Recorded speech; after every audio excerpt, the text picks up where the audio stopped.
Joining us now is the new head coach at Boston College, coming over from St. Francis, where she had a successful run. In fact, led them to the NCAA tournament this past year. I speak of Beth Krysiak, joining us for the first time here on In the Circle on D1 Softball, powered by 643. Coach, how you doing?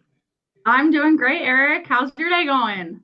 Doing good. I feel like I just talked to you indirectly in a weird way because I covered the College Station Regional, Yep. where you were part of there with St. Francis there. Just what's it been like since that regional? Obviously, you end up with the Boston College job. We'll get to the what everything with St. Francis, but what has the last couple of months been like for you? Oh my gosh, it was crazy. I mean, after regionals, I knew everything was changing there very quickly. So, it was okay, this is not the path that I would like for my own career. And it's, not a super sustainable option right now. And so looking at what else is out there, what other options are there? Boston College is super special to my heart. My sister went to college in this town. I have family in the area. And so when this was open, that was a really exciting opportunity to me. Applied to this and other things. You got to keep your hand in a lot of different hats. But when this came on the horizon, I was really excited about it and super happy to have gotten the phone call to lead the program. I remember at that regional because you fielded a lot of questions about St. Francis and the situation Yeah. there with them making the decision to get out of Division One there. When you left College Station, did you feel confident you would end up where you wanted to end up, like Boston College? Were you uncertain? Were you nervous? What was your emotions like? Because it's such a weird situation that Yeah. because there was a lot of things that happened that was beyond your control. Very much so. I mean, I was confident in who I am as a coach and I was confident in my own abilities, but obviously you're at the mercy of what the summer carousel gives you. And so I didn't know leaving the regional, is it going to be a busy summer? Is it going to be a slow summer? I knew I would have a chance based on our success at St. Francis, but I also have to be what they're looking for. They needed someone that's a little more up and coming in the coaching profession and those kinds of things. So you just never know. I think I was a combination of confident in myself, but nervous about what the summer would give me. But if this year taught me anything, it definitely taught me that one thing at a time, you can only control the next right step. And so I just kept trying to take the next right step. And at that time, leaving the regionals, the next right step was helping my kids from St. Francis who wanted to leave, and then also making sure that we were finding players to have a team the next year at St. Francis. So as long as I was employed at St. Francis, I was doing my job there and bringing in portal kids and doing the best to fill a roster up until the point that I left. And so it was really busy trying to balance all of those moving pieces, but I just kept my eyes focused on like what's the right thing to do here. That's what I'm going to try to do. What was it about Boston College that stood out to you as you went through this process? Because some people might say, "Well, you're looking for a job," but you don't want to just jump at any job. It's got to be the right job for you. Clearly, 100%. BC was that. What was it that stood out that you're like, "This is the right job for me, and I could be successful here"? Yeah, I talk all the time how coaching's a calling. It's not just something that you end up doing. And it's to me, it's what program needs me next. Where am I supposed to be in my life and where am I being called to go? And BC was really that for me. It's like I said, I have familiarity with the city. I think it's such a sports city. And BC has such a strong alumni base that really supports its programs. And so being able to be in a place that loves and cares about their athletic programs was really important to me. And BC certainly is that. And looking at how competitive can this program be? Obviously, they haven't been super recently, but the potential with the BC alumni, with the kind of education that young women can get here through not just sport, but obviously an incredible education and to go to school in such a cool sports city, I think it's kind of a trifecta for a lot of young women to be able to recruit really strong talent here.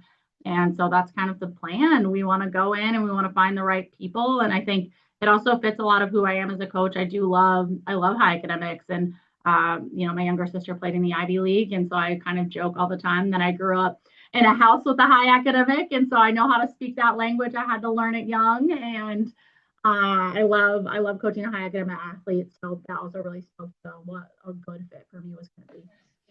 What was the message when you talked to the players you've inherited? Once you got the job, what was the message to them? Absolutely. Believe in yourselves. Like this is going to be a new ride and we just have to trust it. You've got to trust in yourselves and you have to trust that like we're pushing to be competitive. It's not just show up, check a box. This is who we are. There's no reason for BC to have finished where they have finished the last couple of years, in my opinion, in terms of who we can be. Obviously, things happen every year that are out of your control, but who we can be is really, really exciting. And it's a matter of believing in themselves and believing in the processes and the systems that we're going to bring in that are going to aid them in being successful. What is your now? I know as we recording this, you're still working on your staff, so I Yeah. won't ask you about specifics, but just give us an idea what you envision as far as your staff will look like, as far as the roles is concerned, and what specifically you will be hands on involved here at BC. Yeah, for me, we kept Tori on. She's on staff right now from last year. I've known her for a few years, working some camps and things like that together. But every single person that I called about her had nothing but good things to say.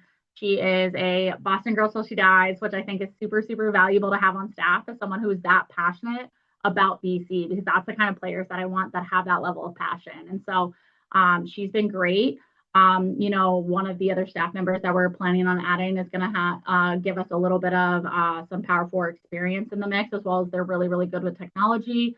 And then we are also looking to, with that other spot, add a pitching coach. I've traditionally done pitching everywhere I've been, but I also have done hitting the last few years too, and hitting at a lot of the other places I've been. So I was really looking for a culture person in that other thing. I think that's the biggest thing for us is if we can get our team culture in a really strong place, that translates to wins. And so making sure that we found the right person, because we talked to some pitching people, we talked to some hitting people. And for me, it was about the cultural fit, knowing that as the head coach, I could slide either direction. So I'm going to be working with our hitters and kind of sliding from there. Tori's going to be doing our defense. And then those other two pieces will fall into place. So Oh, is that you could? That's got to be an advantage to have that flexibility where you could, hey, I could be the hitting coach and run the offense, and that if that means bringing in somebody that's more of a pitcher person or et cetera. Was that has that been part of your success here? Is being that versatility? Speak on that. yeah, definitely. I think that was something that was to my advantage at St. Francis as well, was knowing that I didn't have to go out and find someone who did one specific thing because I wasn't overly familiar with that. And I think that's the advantage to coaching at a lot of really small schools through the early parts of my career. And you have to work with everything, you have to know about everything. I was a catcher by trade and became a pitching coach really young in my career and worked with pitchers throughout my whole career.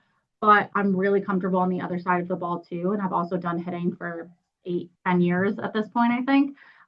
So I have a lot of experience in both areas. And so being able to hire the right person versus the person who only does this specific softball thing, I think was really important for me and really important for Boston College softball to kind of have that really good culture fit.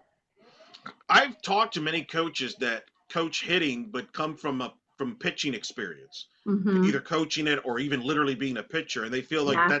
it's a unique perspective because are you one like others that teach the hitting game from a pitching mind standpoint, like with how they're pitching to you? I mean, take me through your philosophy. Yeah, I think philosophy wise, the thing my players always hear me say was like, well, was it a strike? And did you use the swing we practice all the time? Did you swing hard? And we quantify a little bit what hard means for each person. If I say, did you swing hard, it means did you use the swing we practice? If you can't answer yes to those two questions, you don't get to ask me anything else. Because that's the problem, right? We were off time because we weren't using the swing we practice all the time, or we didn't pick a hittable pitch.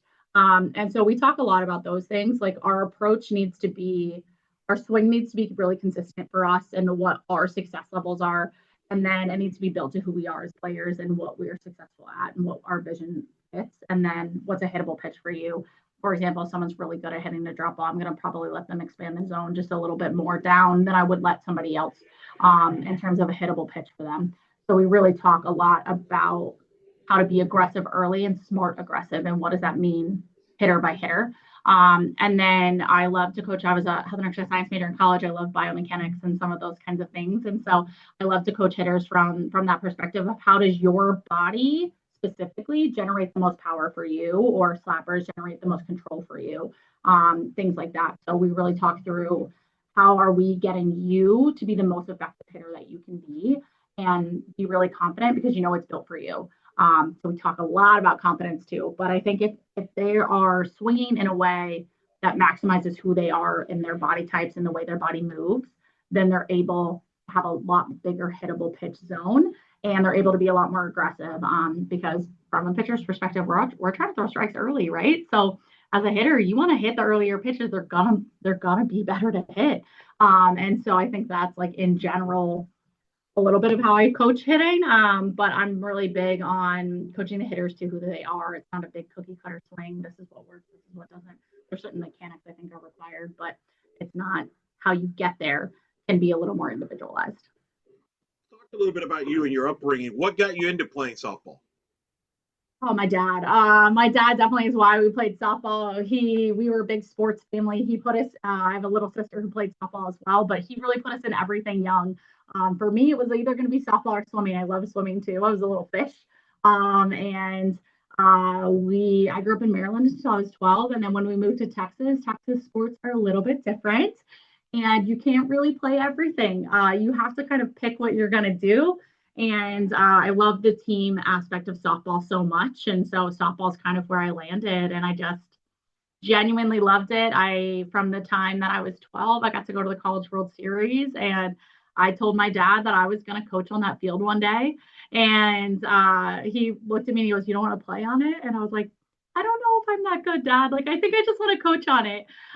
So I kind of always had a coach's perspective on the game as a catcher. And I was the kid that went to baseball games and kept the scorebook and all of those kinds of things. So I've always been a student of the game from a really young age, and that's something I knew I wanted to do this whole time was coach. And it's pretty cool to get to live your dream every single day. That's pretty good. You played, I believe, at Centenary. I did. How'd you end up there? So the girl on one of my travel ball team the year ahead of me ended up going there. So coach saw me playing because he was recruiting the girl a year ahead of me. And they needed a catcher that year, and there I was. So there was only one catcher on the team, so he brought in two freshman catchers that year, kind of like hey, we need three, let's battle it out situation. And but knowing my friend that went there was a really easy decision for me, and having a really Division I opportunity, knowing I wanted to get into the coaching side was really important to me as well. And so I think I was a big student of the game in college as well. I didn't wasn't the best starter or anything like that. I was a big pinch hit opportunity kind of person, and really was a team captain for 3 years just as a bench player. And I think that was where I value culture so much, because that was such a big piece of my playing career. And I think that also was really valuable to me getting into coaching. As I was just like everyone that kind of goes and plays Division I in college, right? You're the four-hole hitter on your high school team. You're one of the better players on your travel ball team, or everyone's really good, and you play at this really high level in high school age, and then when you go to college, it's everyone's really good now, and how do I adapt to that? And so I think that has helped me so much in the relationship piece as a coach, is knowing what I thought when I sat on the bench, and what conversations I wish I had with coach or had with coach that were good, and how to adjust that so that way our bench players know that their roles are really, really valuable too, because you don't win without every single person in your roster. You were working on the coaching side already while you were playing early, because a lot of players it I takes really was. because a lot of players they don't figure that out until after the fact. But you knew that Yeah, right from the get go. I did. It was something that I knew I wanted to get into. I actually interned with my college coaching staff in college. We had to do, you have to do an internship at college, and I was like, can I just do it with the coaches? And it wasn't because that was easy. It was because that's what I wanted to do. And so I was, working with our recruiting database, and I was learning that side of things. I also coached travel ball the whole time that I was in college. So kind of seeing the recruiting process from the other perspective, building some relationships with some college coaches from that age. My dad was really big in the travel ball world in Houston for a long time. So definitely used that to my advantage as I was getting into the other side of the game. And it was, I'm a sports junkie for sure, a softball junkie. I joke that my sister is the books nerd and I'm the softball nerd in the family. So That's the balancing act right there. Uh, absolutely. Now, Sedner, I believe, dropped from D1 at some point. Was that why you It were did. there playing? Was that afterwards? It was while I was there, so I Wow. kind of say all the time that I must be either I if I would have didn't have bad luck, I'd have no luck at all. Because what are the odds that I was at two places that dropped from Division 1 to Division 3? One as a student athlete and one as a coach, and so. But I also think that's exactly why I was placed to be at St. Francis in the timing that I was, because I think I knew exactly how those student athletes felt because I was one of them in my playing career. It was in between my senior year and my fifth year, since I did a nice little victory lap with a red shirt in there. But it was really hard as a student athlete. I will say Centenary at least was very honest with us through that process of like, hey, here's the financial reasoning that we're doing this, and this is, it's not something we want to do, but it's something we feel we have to do to stay open. So I am thankful they're still open, I guess, but like it was really hurtful as a student athlete to have your experience feel less than. And it was certainly wasn't their intention, right? They're trying to make sure the school stays open, but it certainly was how we all felt in that moment. And it was really hard. And we had a really rough season afterwards. We lost some really key recruits in that process, and we lost some really key people on our team. This was pre-transfer portal era, so it was even harder to transfer them, but they got out, and we went from being a top of the conference team to a bottom of the conference team in the blink of an eye, and that was really really hard. To have been at a program that historically was finishing in the top three every year to suddenly not was tough. And it showed me a lot too of how to get people to invest and believe in something and come together in the hard moments. And because that's certainly not what happened in my playing experience, and I think that was really valuable. Then on the coaching side of things was, okay, this is what didn't work when I was a player, and we really didn't come together over this, and we really didn't all put our own individual needs aside. And for me, I was a fifth year. That was my last time to ever play softball, and so that was really tough. But as a coach, then going through it at St. Francis, I was able to lead them in a much different direction with that. And luckily, it did work out for us to go win a championship. So, So was it like a flashback? Like when years later, when you get the news, hey, this will be your last year in Division 1. It was like a flashback, turn back the clock there. Like, did you feel like you were Michael J. yeah. Fox in Back to the Future a little ways Oh my there? gosh. No, it really was. Like, it was so crazy. It was one of those things that when our president came in and told the head coaches, I think I was one of the only head coaches that really spoke up and really spoke out in that moment. And it was honestly, I think I would have been as shell shocked as everybody else was if I hadn't been through it before. And so already knowing how our girls are going to feel, and it was like it all came back to me, and it was like, okay, I'm going to fight for what I believe is right, and I'm going to make sure that I am making the student athlete voice heard, or what I believe they're going to feel in this moment, and also make sure he knows how the coaches are feeling in this moment, and the hard spot that they're really putting us in, because we were recruiting Division 1 athletes, having to make those phone calls to all of our committed 26s and say like, hey, we're so sorry, your scholarship no longer exists, because we just didn't even know that was on the horizon, to recruit a different kind of athlete and not offer scholarships in those classes and things like that. But it's, they managed it in the best way they thought possible. Obviously it just wasn't the most athletics friendly decision in general. And but I was able to make my voice heard, and hopefully the voice of my student athletes heard very clearly, very quickly. And I definitely fought for what I believed was right in those moments. Well, I want to get back to that. I do want to ask you about your journey as a coach because you've paid your dues. You have Yeah, coached a lot. So take us through some of this journey as a coach, because yeah, it's one thing to say, "Hey, I want to be a coach." Okay, yeah. but now you're in it, and you're like Mm-hmm. going from job to job. You got all these different roles, and it's like it's not the most glamorous position, at least when you're starting. So take us through that process and that journey until you end up being a head coach. Yeah. First job out of college was a GA, just like a lot of people. I had a couple of offers. One was in South Dakota and one was in the middle of nowhere, Kansas, and they were both NAIA schools. And I said, well, Kansas is a little warmer. I guess I'll go there.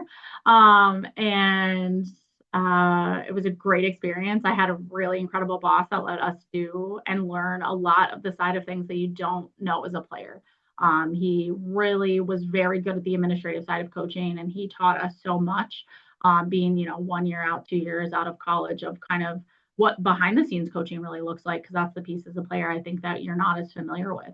So I'm really, really thankful. I think I got a really strong start in learning a lot my first 2 years and getting to be in charge of a lot.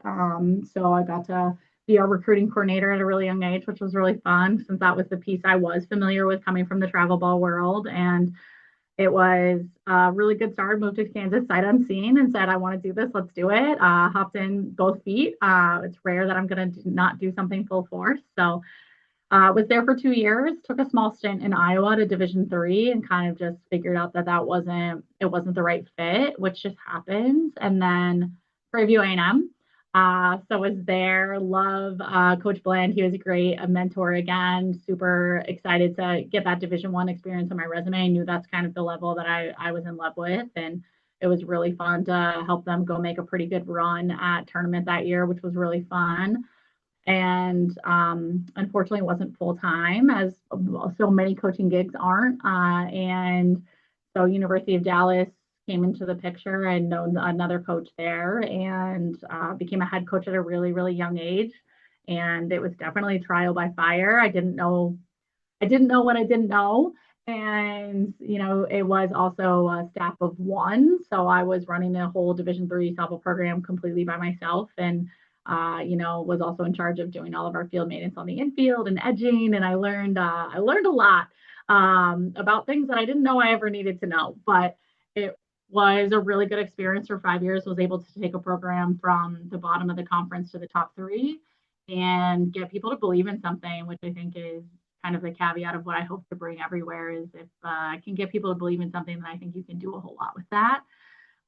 And knew I wanted to get back into Division 1 somehow, and knew that Texas coaches love their jobs and they don't leave. They're very comfortable. And I get that being from Texas. I loved it. So I get it.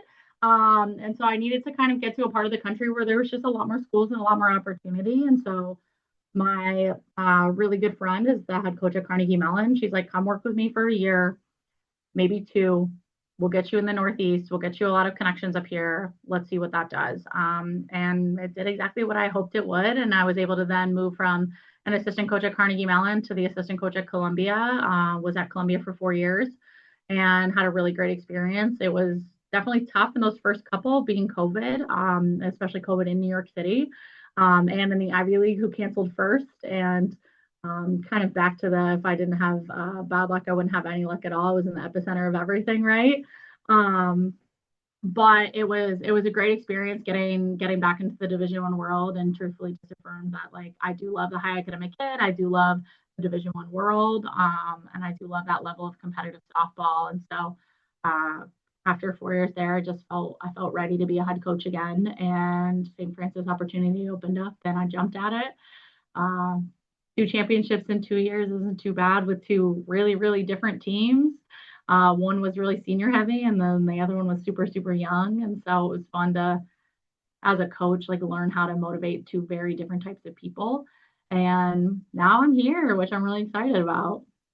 What was it that you saw in St. Francis? I mean, they've had success in the past, but it, Absolutely. it was obviously it was a perfect fit Yeah. at the time. What was it that you saw that you knew that was the right fit?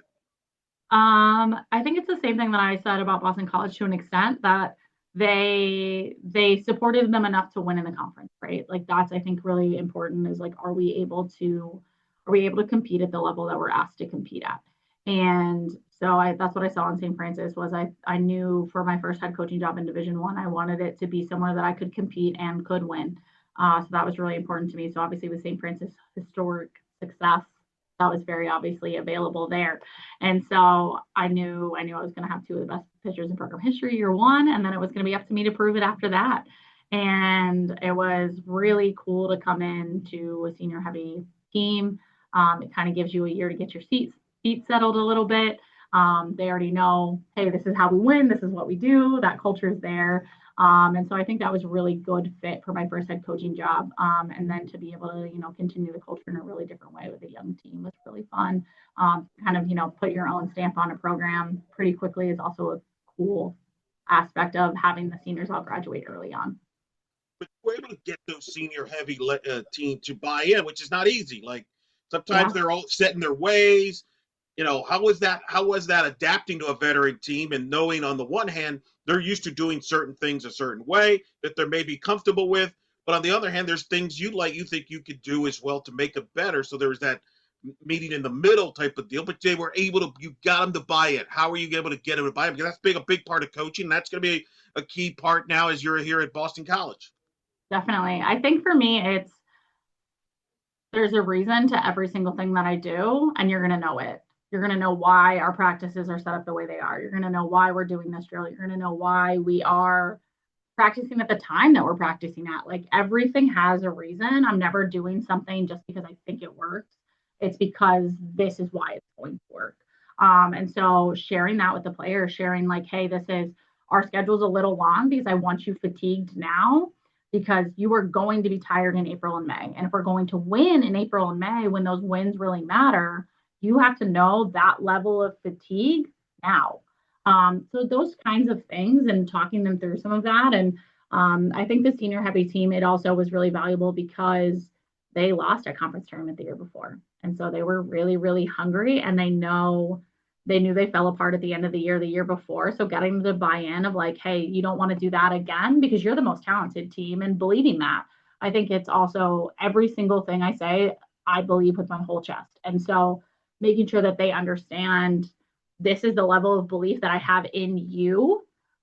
I expect you to grow to have that level of belief in yourself as well. Because then those tough moments aren't as tough when you know you can win them.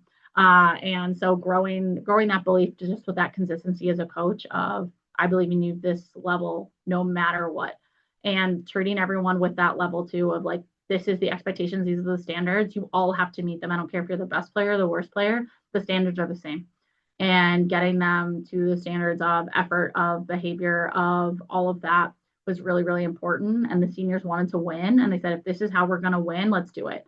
And it was not just let's go to regionals, like let's go make noise at a regional. And I think we definitely did that, which was really fun. Did you wonder now if the committee knew about your Texas background because you get sent in 24 to They keep Austin. You get Yeah. sent to Austin as a 3 seed. Let's start Yeah. with that regional.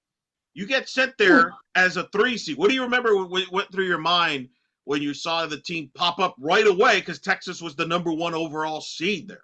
Yeah, I we certainly weren't expecting our name that early. We really didn't think we were going to be a 3 seed. You know, the NEC is not historically known for being a 3 seed. We knew we had a good season. Obviously, we went completely undefeated in conference, which is also just an insane experience. But doing that and then getting a couple bigger wins on our resume, playing a tougher schedule preseason, we knew we had a shot to be. We thought we were going to be a really low four. And so we thought that was going to be okay. We're going to get sent somewhere, 10 and up is really what we thought. So we had no expectation to hear our name the first out of the gate. And then when we got that 3 seed at Texas, I think we were all a little shocked. But at the same time, excited. It meant my family could come watch. It meant that I had a lot of friends that got to come to those games and things like that. And it was definitely a good experience for the young women to go to a place that they hadn't been before. So I think that was also really fun. But it was definitely a shock for sure. And you know what? We just had to shift our mindset to like, okay, if we're a 3 seed, let's go play like one. Let's go. We're meant to win. That's what that means to us. Let's go do it. Then a year later, you're the 4 seed and you're sent to College Station Yeah. for again the number 1 national seed in the tournament. This Yeah. time being Texas A&M. Yeah, the 1 seed just keeps finding me, I think. It's really, they're just trying to see how competitive I am. But Texas A&M, they were honestly like great hosts in terms of the way everything was ran there, and it was pretty cool to watch Liberty win games there, and that was a really fun regional to be a part of for sure. Unfortunately, my team was emotionally spent at that point in season with everything we had been through, so we did not have our best showing, but it was a good experience. And my assistant coach grew up in Bryan College Station from St. Francis, so that was really fun to be able to like take her home. We had barbecue at her family's house, and I actually played my last game of my high school career in Texas A&M's old stadium. And so it was definitely like this really full circle moment for both her and I. And it was quite the experience for us in terms of those. And it was also, my assistant coach at St. Francis, I've known her since she was 16 and coached her in her playing career. And so it was really cool to kind of have this really nice moment for us to be back in Texas together, coaching together. It was very cool. Okay, so when you get Boston College to the NCAA tournament as a bracketologist, I just got to send you to one of the Texas schools. I guess this is We're probably going to, honestly, but you know what? Bring it on. that's just so wild. You mentioned obviously the emotional year. Yeah. Uh, just now that you've had time to reflect on it, what comes to your mind about 2025? Because I remember you were, like I said earlier, you were asked about it in the regionals. Yeah. And I remember that, like, it's not, and I remember I kind of laid out, I don't think I asked you a question. I was in the presser in the Zoom, but I didn't ask you about that because I knew others were asking you. You're trying to focus, you're on a regional, but yet there's so many, I mean, things going on. What was it like now having gone through it in 2025? What pops in your mind? I'm just so proud of my young women, honestly. Like that's what it comes down to. It was a year that required a lot of personal growth from a really young team. And the game requires a lot of personal growth as it is to transition and be successful at the Division 1 level, and then you're adding in this thing that is so wrapped up in grief and of the career you thought you were going to have and the education you thought you were going to have and the teammates you thought you were going to play with that are just not going to be the reality of the future anymore. And the emotion of what does my future look like, and the unknown can be really really heavy, especially at 18, 19, 20. And just having to feel like this, that was the hardest thing a lot of them have gone through in their lives. And how do you manage the hardest thing someone's ever gone through for 16 different young women who are experiencing it all in very different ways? And I'm just so proud of them for never giving up. Because I think in that moment, and I saw it with my own team in college, it's very easy to give up. It's very easy to say, well, if the school doesn't care for Division 1, then neither do I. And I'm going to worry about myself, and I'm going to prep for portal season, and I'm going to prep for my next steps, and I'm going to make sure my stats look really good, and I don't care if the team does well, but did I do well? It becomes really really easy to live in that world. And I could not be more proud of those young women for not falling victim to that and not living in that space and still loving each other so big and loving the program so big. And everything that St. Francis softball meant was really really valuable. And there's such a storied history and a legacy. And one of my I think our alumni weekend happened at the perfect time. We had an alumni weekend, FDU weekend, which was 2 weeks after the announcement. And the first team in school history and the second team in school history, between those two teams, we had 12 of those women come back. And that was just so special for our team to hear this could be you guys in 30 something years. Like, our friendships are this strong, and this is what's valuable about our sport. It's not the places you travel you remember because it's with your best friends. It's not the D1 tag. It's these are my best friends. And if you can play from a place of love and a place of confidence in that, it changes your whole perspective. And I think it was exactly what my team needed to hear, not from me, which was really nice. And it changed a lot of our season for us. I thank those women so much, and I hope they know that I valued everything that they brought to the program and continue to bring to the program through coming back to events like that. And I think alumni are such a valuable resource that are so often underutilized. And in this moment, they really helped save our season in a really big way. And it was very, very cool to watch our team realize, like, no, I'm doing everything I can to have as much fun with my best friends until the season's over. Like, I get one season with them. I'm gonna go ball out for one season with them. For those that may not be aware, when did you were told that the school had made the decision that they were going to go from D1 to D3 Yeah, so program? we learned that we were going from Division 1 to Division 3 at St. Francis, and we were two conference series in. So we had two conference series, and then we got told, and then we kind of hit the gauntlet of, like, the other three teams that ended up making tournament were back to back to back for us. And so that was kind of where we stumbled in season. But so we were told in March, I guess March or April. I mean, that's late. It's late. It was tough. It was really tough. And I mean, like, we weren't having the world's best season, but we weren't having a terrible season. Like I said, we were really, really young. So we had a pretty tough preseason. We had a pretty tough schedule, honestly. And we played it with a really young group and they had a lot to learn. And it was but we were 6-0 in conference when they told us. And then we stumbled a little bit. But I mean, to be expected, honestly, because like I said, I think there's so much grief tied up with all of those and it's so emotional and it's so individual also how you handle that. And then I'm asking them to turn around and play a really team sport. And so it took us a little bit to kind of get it back together and get them to like just take the breath and then come back to each other. I remember when that came out because I was confused. I mean, I'm the outsider, so I grant it because it's one thing, like Cleveland State was told they're going to shut down the program altogether, Right. which is a whole unique situation in itself. So to put that into context, I remember I had Laura Matthews on, who's now the Belmont head coach, when Wright Yeah. State announced to shut down the program, and she came on, and the difficulty that because there's like literally they're shutting down the entire program. Mm-hmm. What was so confusing to me about this was they were not shutting down the program. They're just dropping it to Division 3, even though you have proven that you could be competitive in the Division 1 landscape. So I guess from an outsider standpoint, I still maybe don't understand, and I don't know if you do still to this day. What is the benefit? What's the reasoning for dropping it to a Division 3 instead of just keeping it Division 1? Is it just as simple as dollars and cents there? Maybe I'm naive of I something here. Yeah, I mean, I have to believe it's money. That's certainly not what they're putting out there. What they're putting out there is that it better fits the mission of the school to be a Division 3 school. Obviously, it's a very small school, so I do understand there's some logistics with that. But we have such a strong alumni base, and everyone that goes to St. Francis loves St. Francis, and I mean, there's a real reason for that.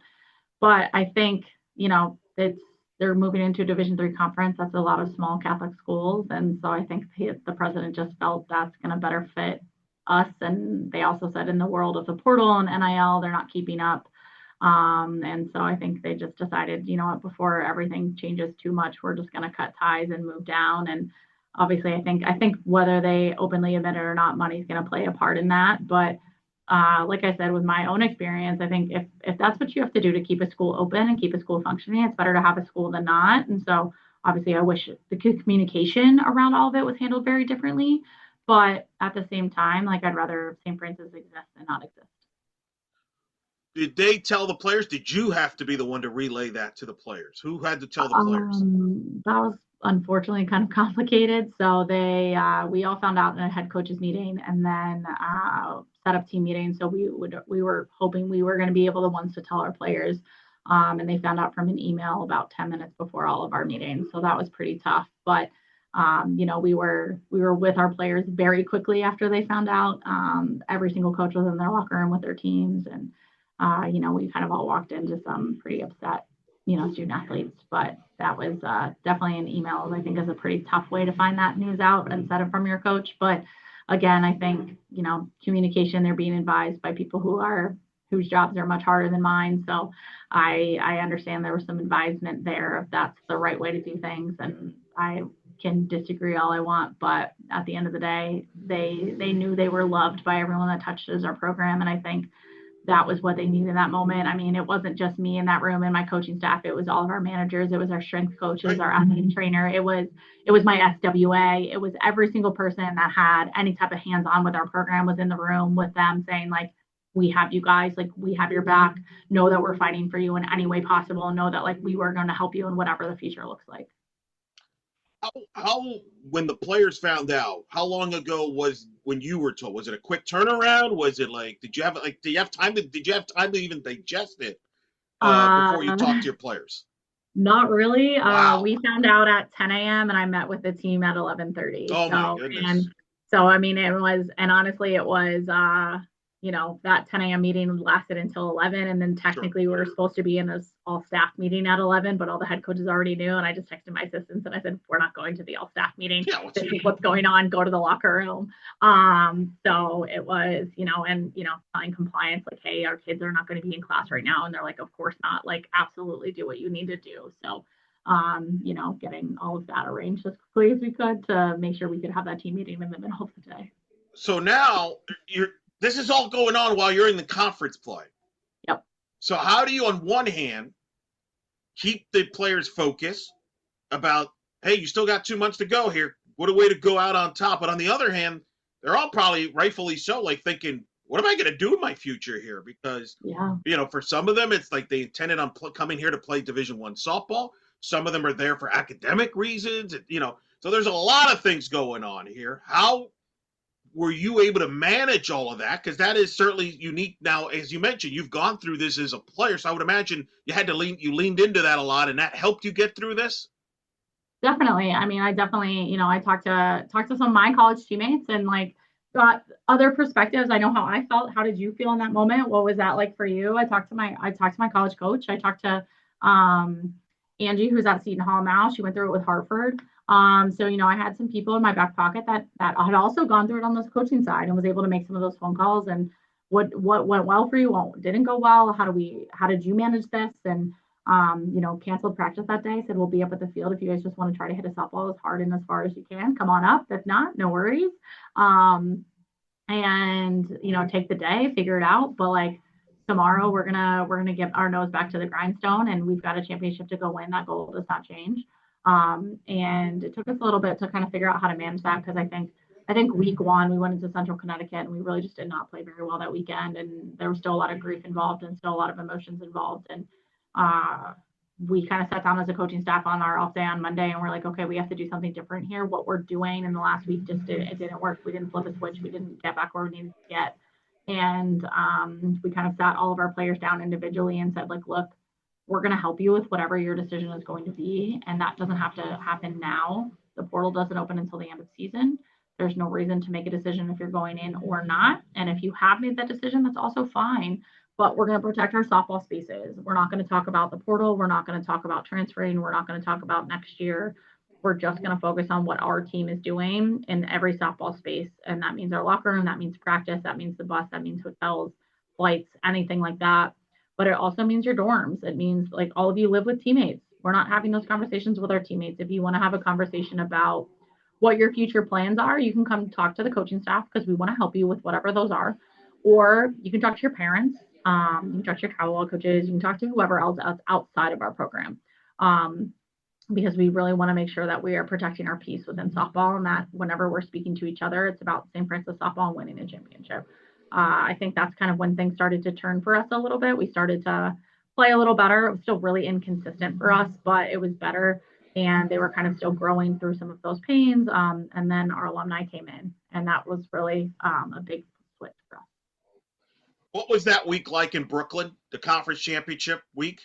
Yeah, This is it. This is it. Like either yeah, you win it and you play on in the regionals, or it ends right yeah, here. And I believe LIU, Brooklyn, obviously was the top seed. They were the favorites going in. yeah.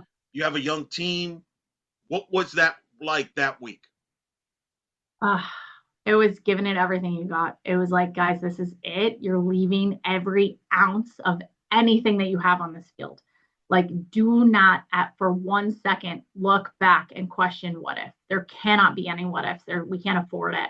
We've done the prep, and it was, we prepped. We prepped for the pitchers we were going to face. We prepped just like we would for any conference series, for any other tournament, and we had hitting plans and we had pitching plans for their best hitters and all of those things. And we went over those and we hammered those as hard as we could. And honestly, like facing FDU game one was, I think that was kind of the moment that I knew like we've got it, because they executed our plan against the pitcher of the year. I mean, we faced the pitcher of the year in the first game. She struck us out 10 times in the game against her in regular season, and so we knew it was going to be a tough game for us, and we put up, we run rolled them. So I think they really stuck into their game plan as hitters, and it was really cool to watch them buy into something different than what we did when we faced her previously, and really know that that was going to work and execute it really, really well. And so it was fun to watch them buy into the softball part of things and let it. We talked that whole weekend, like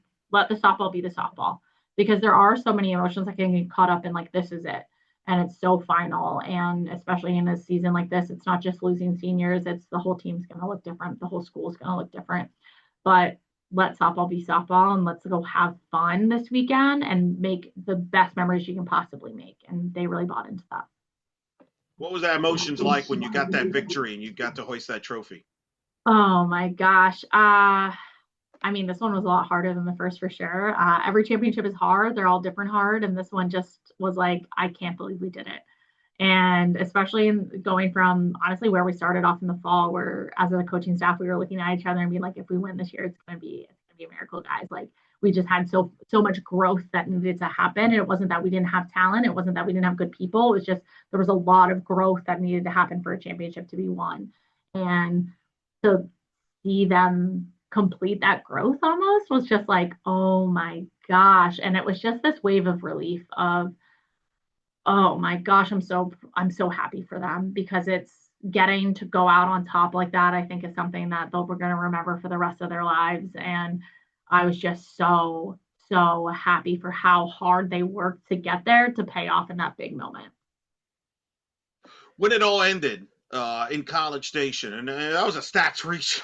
like as It we, really was. I mean, they didn't do you any favors because I mean No. that turned out to be the region of the year with obviously with Liberty and A and M what they did, but Yeah. Maris, you had to deal with Maris and Joe Assanio, who had a lot of So great things to say about you in the pressers. I don't know if you were able to hear that. Um, it talked about the job you've done there, and you played some you played wild games against them in that yeah. regional there. When it all ended, what was that like? Because it's not only like okay, well, it's turn the page to the next season. Now it's like we're now going to turn the page where I got to find everybody a home, and and everything like that. What was that like? Sad. I mean, it was really sad. And I think that was the overall thing was like, you love your players so much and you're just gonna miss them. And just knowing that like, usually you just have got to say goodbye to, 4 or 5 seniors and having to say goodbye to 16 young women who I truthfully love so much is hard.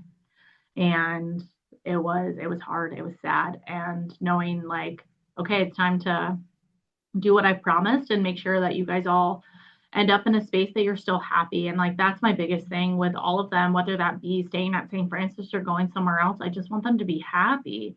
That is one of the hardest things to get in life. And I think softball has afforded me so much happiness and so much joy. I want to help it do the same for so many others. And in this moment, it's like, okay, it's not, maybe it is here for some of you, but for those of you who's not, how can I get you to the next spot where you're going to have a chance to continue to play this game on a competitive level with a lot of joy? And so it was really, really sad. And it was also then just, exit interviews look super different of, okay, we're going to check your stuff in. And then how can I help you? What can I do for you? Like, I love you. Where can we put you?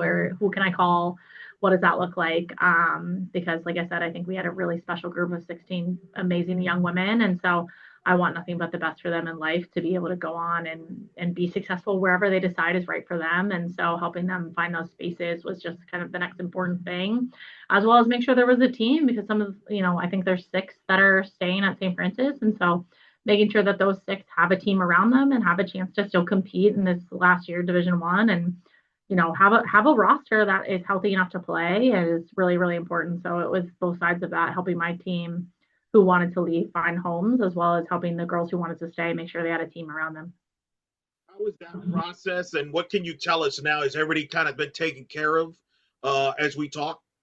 Yeah, I think so. I think the last one was making their decision this week. So, but I think all the girls that were in the portal found a home, which I'm really happy about, and the ones who are staying for really good academic reasons, and I think that they're going to do great things in their lives because of that. And I think it's one of those that it worked out the way maybe it was always intended. That this is always going to be something to look back on and know they can do hard things forever. And I just hope that St. Francis is able to continue on some storied softball success whenever it kind of all gets settled after this transition period is over. Unfortunately, with college athletics and all the realignment stuff and just constant changes going around in general, I mean, this might not be you won't be the last coach that has to deal with something like this. Yeah, What advice would you give out a coach out there that may have to go through something similar to what you've gone through now? love them. Just love them through it. I think that's the biggest advice I can give to really any coaches. Love your players through whatever they're going through and challenge them to rise above it. because it's not just letting them sit in. It would have been, like I said, really easy to fall victim mentality in that moment of, oh, poor us, look at what the school decided. This is so hard. But I think you have to love your players through all of the hard things and then challenge them to rise above it and get through it and be more successful on the other side than anyone else thought you ever could be. We really weren't, even before the decision, we weren't supposed to win a championship this year. And so, yes, and then once something like that happens, you're really not supposed to win. And so I think it was challenging them to be great anyways is really, really important. So love them through it and then challenge them to be great no matter what any outside noise is happening.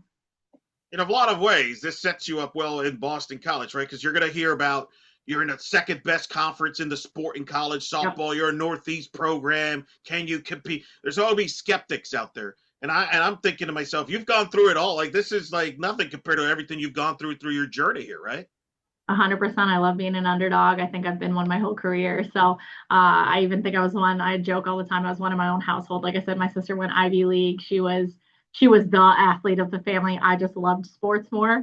And so I think I've been an underdog my whole life a little bit. And so I think it's really fun to be in that position. I love getting big wins no one expects you to, and I think that also builds a lot of confidence in young women to kind of succeed against a lot of negativity.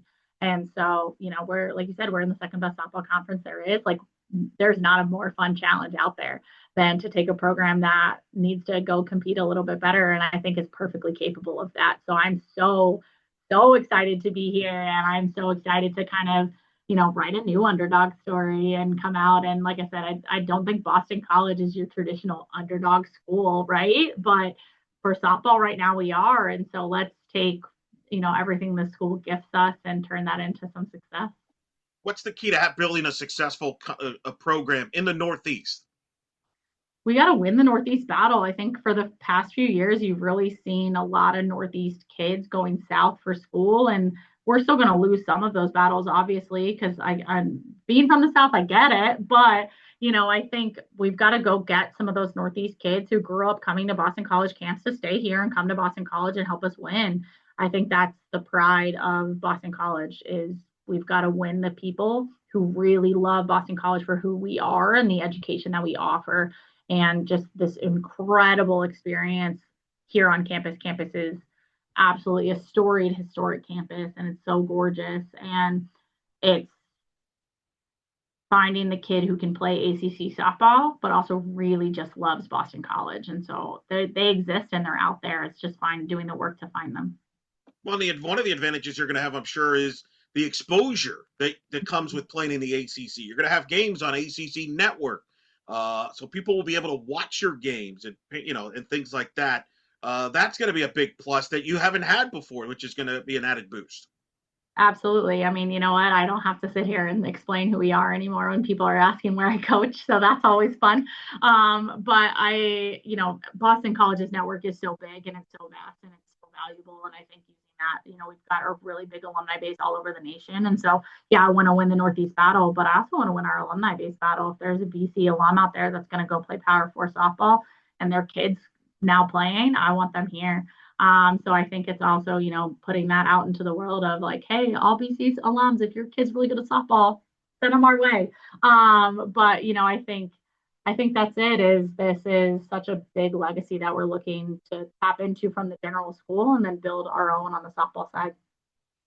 Again, it's a league that's just coming off its most historic year with like 9 bids Yeah, into the tournament. And again, it's become a super. Again, it's right there with the SEC now, among the 100%. top conferences according to all the metrics. Now, you mentioned you're a big sports fan, Yeah, big sports fan. which one of the other advantages of being in the Boston area, there's a lot of good sports out there. I guess I A have lot to of good ask you, sports. have you been to Fenway yet? I haven't. I've been on the road recruiting basically since Fair, I got here. So like I fair. haven't been in town. I think I've been in town for 2 or 3 days straight Oh, since I got the jeez. job. But it's definitely on the list for sure. I definitely have got to make a game. Yeah, that has to be like you have like I'm surprised the family hasn't asked you yet. Hey, when are we going to a Red Sox game? Like I'm surprised they haven't pushed you on this yet. Oh, they have. Okay, okay. They're already like, so we've got to go to Red Sox, and then they're like, okay, what do football games look like? Like, this is what we're doing. And I got to get to a Bruins game at some point. Like, I'm super pumped just to be in such a big sports city. I think it's so like live sports. To me, there's no better atmosphere than going and watching a team play live. And that's, I'm excited to be a part of that too. And also make our games that kind of atmosphere as well. Well, plus being in BC, you got college hockey. Oh, Uh, yeah. I mean, that's going to be you might be able to check out with depending on what the dates if they work out is the Beanpot tournament there where you got all the Boston schools in there. Yeah, I know. I'm excited. That's going to be exciting. A lot of sports going on, but you got a lot of work to do in the meantime. There. My last question to you, be very kind. Uh, what is going to be the keys now here in the next handful of months with as you get to know your players, they get to know you and your staff, and then fall ball comes around, and then before you know it, the season will get going. What are some of the things you're going to be working on? I think the biggest thing, like I said, and that's what I touched on when I was talking about hiring, is the culture piece. We've got to get the buy-in. We've got to get the buy-in to the vision and the fact that like BC softball is going to be competitive and we're going to be good, and that's the direction we're going. Let's go, and it's going to require this amount of work and this amount of standards, and it's something that we are perfectly capable of, and something that we're talented enough to go do. We just have to be more structured about the way we get there. And so I'm really, really excited about that. I think that's the biggest key for us is that culture piece and that structure piece. And then we'll continue to add the talent pieces as we grow and as we recruit. But I think there is a lot of talent in our program already. And so I'm really excited to work with that level of talent and that level of commitment that we're going to require of these girls. And I'm so pumped to watch them really just grow into the young women that are going to compete at a really high level in the ACC. I think, like you said, it's a really exciting place to be. That I'm not asking them to play perfect one weekend in May anymore. Our whole schedule matters. Our whole body of work matters. And that's such an exciting place to be because game day is never just game day. Game day is an opportunity every single time you step on the field. It's not just like, hey, I'm trying to grow so I can play this one time really great. One mistake gets to be one mistake and one win gets to matter so much more. And so I'm really excited to be in a place like that, in a place that, it's crazy to think that like you can be eighth and still go to the tournament. Like what a cool opportunity to be at a place that has that level of competitive softball surrounded us. That is Boston College head coach Beth Krysiak joining us here and In the Circle at D1 Softball, powered by 643. Coach, always a pleasure. It's good to get to know you. Congrats to get to this point and all the journey that you've had to this point. We wish you very well. We look forward to having you on again down the road. But in the meantime, thanks a lot from the busy schedule to talk to us here on In the Circle. Absolutely. Thanks so much, Eric. It was great coming on.